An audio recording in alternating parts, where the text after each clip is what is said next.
How's everybody? Good. I hope everybody had a enjoyable holiday. Things went extremely well at my house.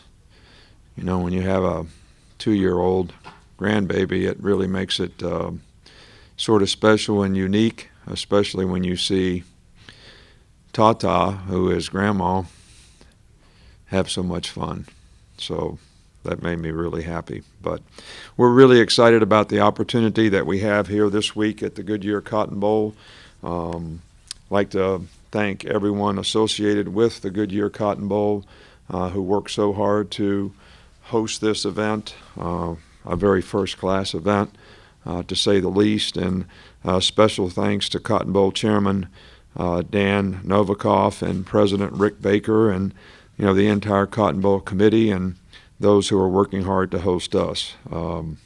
We had a really good practice and preparation, back in Tuscaloosa before the Christmas break. Now I think the most important thing is everybody get the mindset back to get ready to play a football game, and probably a very challenging game from any perspective when you're in a playoff game with the 4 best teams in the country. I think getting back in the mindset, investing your time in preparation, investing your time in the way you practice, get the most out of practice so that you can go play a complete game. And I'm sure it'll take a 60-minute game against any of the teams that you would play at this point in the season in this playoff format. I can also like to mention that I'm very proud of the fact that we have 29 guys who have degrees, 3 master's degrees, and 26 graduates on our team, which I think is the most of any bowl team in the country, and says a lot about the program itself and the great academic support that we give our players and the investment that we make in their future so that they have a better chance to be successful in life. So we're excited to be here. We're excited about the challenges and the opportunity that we have, and certainly looking forward to this week of preparation. Coach, we'll start down here on the right with Mark. Just first, did you get that blazer for Christmas? No. I had it. I think I wore it to a game this year. I don't know. I can't remember which one. Nobody that had blue for colors, though.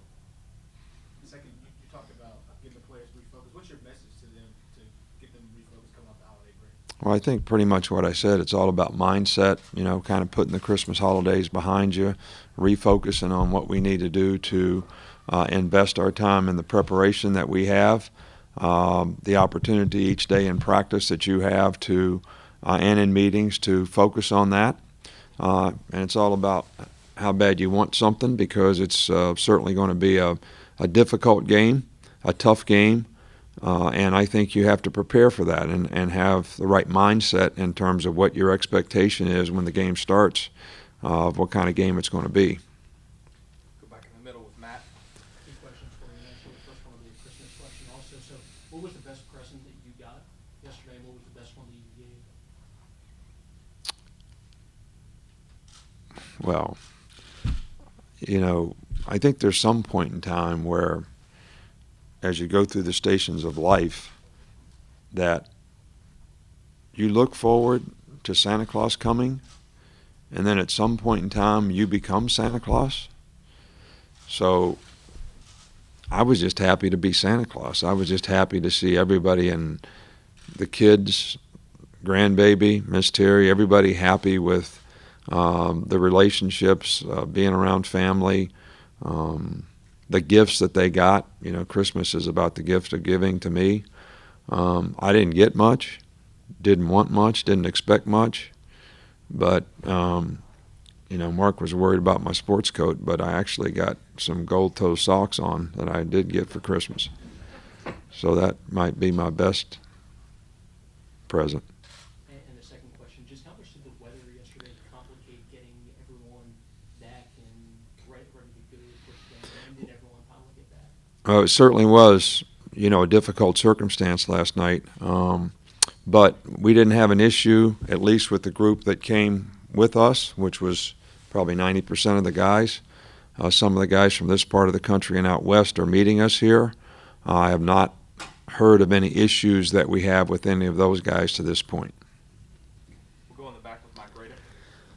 Hey, Coach, Hey, Mike. Merry Christmas. What is your expectation for your team this week as you get ready to play?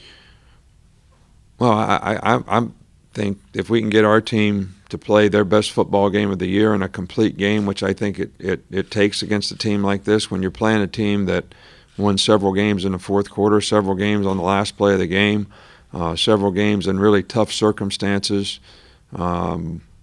I think that everybody has to have the mindset that it's going to take a complete game and it's going to be a tough game. And the way this team plays, good defense, don't turn the ball over on offense. They don't give you much. So you got to have the mindset that you're going to have to fight for every inch, and you're going to have to make them fight for every inch. And I think that's the kind of game it's going to be. But as a coach, you just like to see your team go out and play their best. And you do a good job with your coaches and your players getting them prepared to do that. And, you know, if you can do that, you feel good about it. And if you don't do that, you don't feel like you did a very good job. And certainly we'd like to do a better job this year than we did a year ago. We'll come back up front with Aaron. If anybody else has got a question, we can have for a couple more. I know that we saw Kenyon in the SEC championship game. How is his arm, and how important what kind of role can he play for this offense? He's been fine. He hadn't had any issues or problems at all. He's been able to practice every rep, do everything we needed to do. We needed him to do. I think he's much more confident now. I think the fact that he got to play in that game probably helped his confidence, but he seems to have no issues at all relative to what he's capable of doing.